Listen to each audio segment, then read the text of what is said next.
Yo, this is Travail C.W. Lynch, Mr. What Your Self-Worth Specialist, and this is the I Am the Possible podcast experience, the bonus track. That's right, guys. This is the bonus track of the week. If you are not aware, I will be dropping a bonus track in addition to the full length episode / experience every week. So listen, guys, this is still the place where possibilities become perspective. Nothing has changed about that, even on the bonus track. Ooh, that kind of rhymes. That was pretty sweet. I ain't even playing on that one. But listen, guys, I wanted to share something from my heart really on these bonus tracks. Let me kind of set this up. On these bonus tracks, these will be a midweek sort of a motivation, sort of a midweek just word that I want to share from my heart. It's not extremely detailed and planned out in terms of slides and showing different things on the screen and having a bunch of definitions like we do in the full episodes. But on these bonus tracks, I really want to come from a place of inspiration, a place where I believe that God is leading me and prompting me to share something with someone who's struggling with their, I won't even put a cap on it, right? I won't even say a specific thing, but certainly it would be to meet the need of someone who may be struggling with something. Okay, so let me keep that very open. Don't want to back myself into a corner. But listen, guys, this morning, I want to share with you sort of a message called, Why Are You Waiting? Why are you waiting?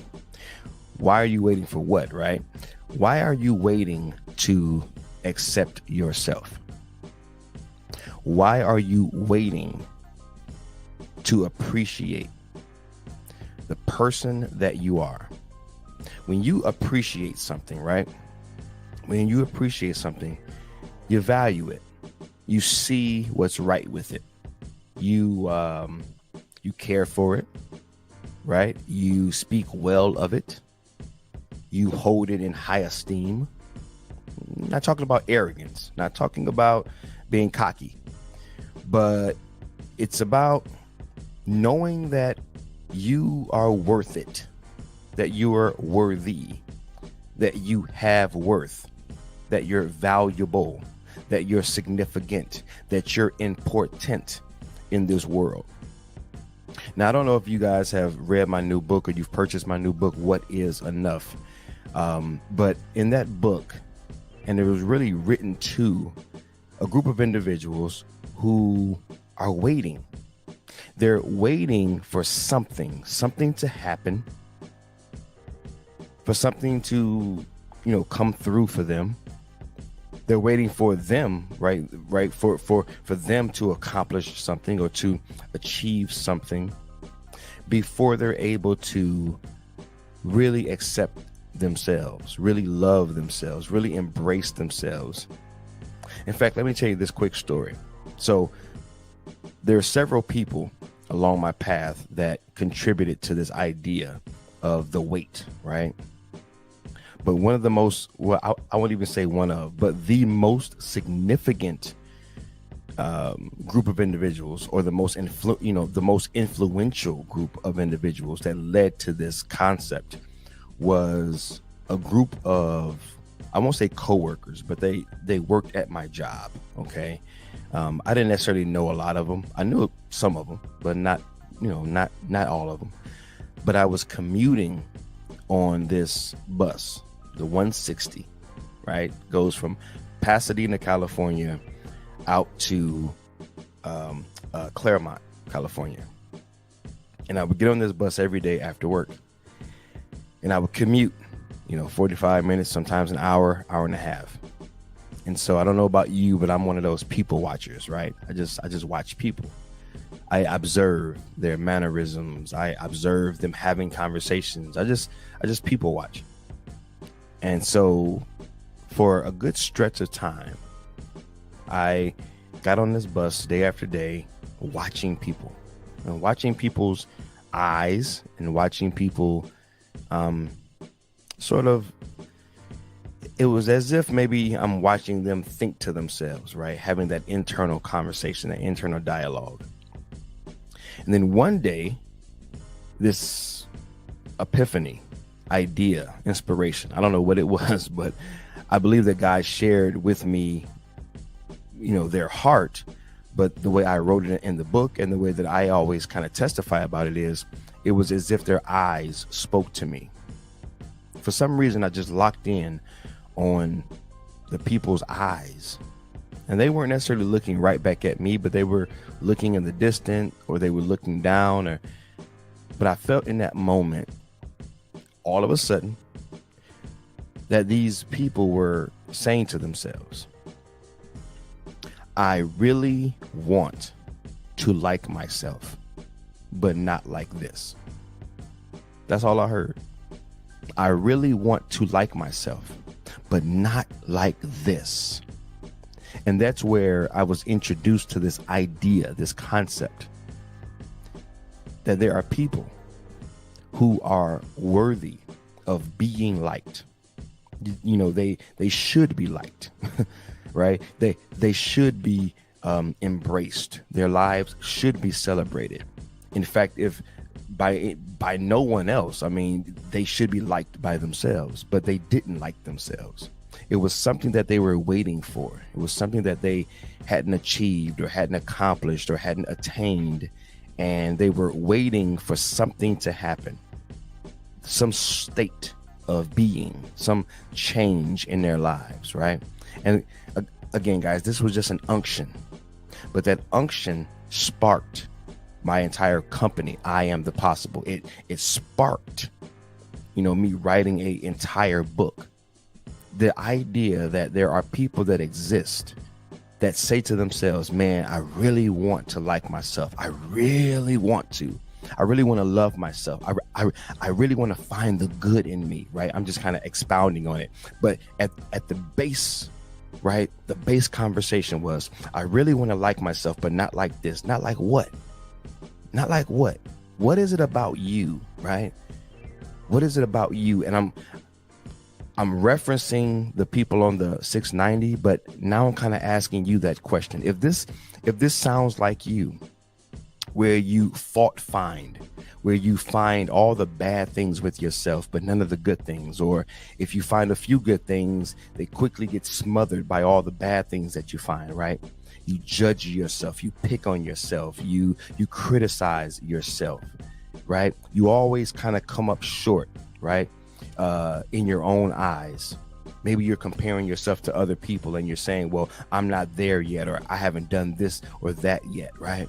I have a million stories, but I really just want to ask you that question, because in these bonus tracks, I don't mean to go very long. It's just more of a word of encouragement, and just kind of a word of just awakening to really say, what are you waiting?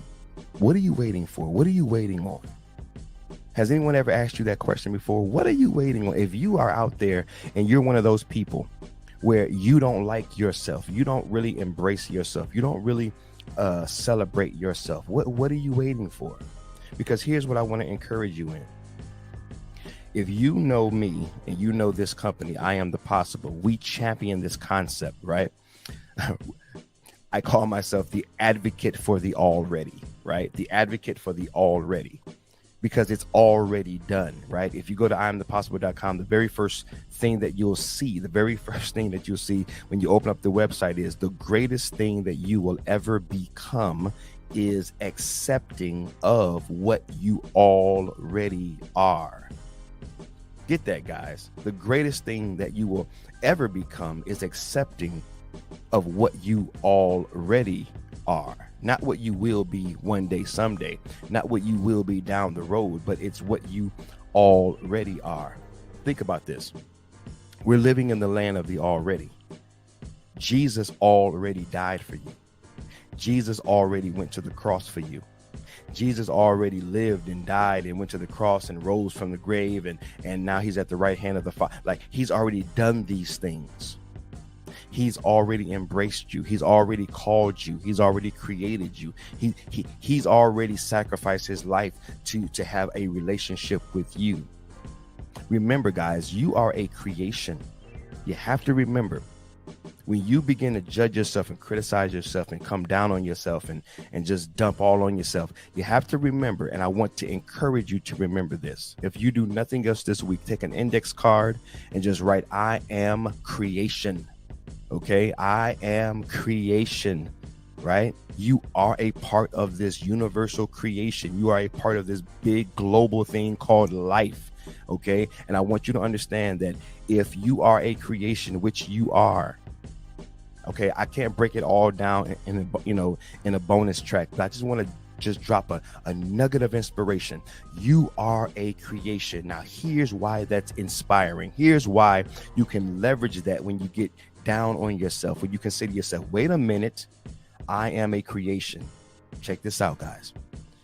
If you are a creation, which you are, that means you are a created thing, right? You are a created thing. That means that you have a creator.